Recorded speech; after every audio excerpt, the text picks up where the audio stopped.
Hey guys, ఈరోజు వీడియోలో మనము బ్రేక్ఫాస్ట్ సిరీస్లో ఫ్యాట్ లాస్ రెసిపీ వచ్చేసి మనకి రాగి గుంట పొంగనాలు. సో దానికోసం నేను దోశ పిండిలో 2 స్పూన్స్ రాగి పౌడర్ యాడ్ చేసుకుని, సత్తుపిండి ఒక 2 స్పూన్స్, తర్వాత 1 ఎగ్ అండ్ సాల్ట్, కొంచెం వాటర్ని యాడ్ చేసుకుని మంచిగా మిక్స్ చేసేసుకుంటాను.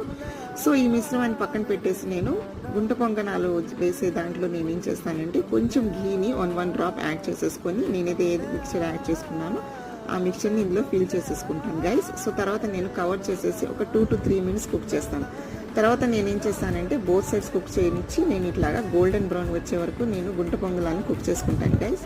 ఈ గుంట పొంగలాలు మనం ఈవినింగ్ స్నాక్స్గా తీసుకోవచ్చు, బ్రేక్ఫాస్ట్గా తీసుకోవచ్చు, డిన్నర్గా కూడా తీసుకోవచ్చు. మనకి ఎంతో హెల్దీ అండ్ టేస్టీగా కూడా ఉంటాయి. సో పిల్లలు కూడా చాలా ఇష్టంగా తింటారు గైస్. దీన్ని మనం పల్లి చట్నీతో సర్వ్ చేసుకుంటే చాలా టేస్టీగా ఉంటుంది. సో నిన్నలా బోత్ సైడ్స్ గుంట పొంగలాన్ని నేను గోల్డెన్ బ్రౌన్ వచ్చే వరకు నేను కుక్ చేసి నేనేం చేశానంటే వేరే ప్లేట్లో సర్వ్ చేసేసుకొని బ్రేక్ఫాస్ట్గా తీసేసుకున్నాను. Thank you.